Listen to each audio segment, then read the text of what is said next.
Ako po si George, operator po ng Smart 6 feet 1 head B lang sa ulo. Ito naman po ang printer head, cupping, head clean,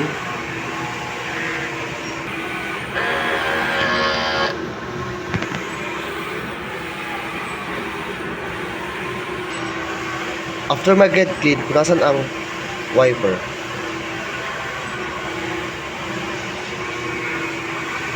Nozzle test.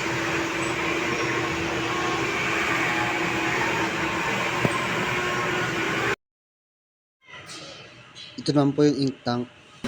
Nasa tamang level naman po. Ito naman po yung AVR. Ito naman po yung waste tank. Nabag na po siya last week. Ito naman po yung ICC profile. Ito naman po sa daily out record namin. Ito naman po sa consumables.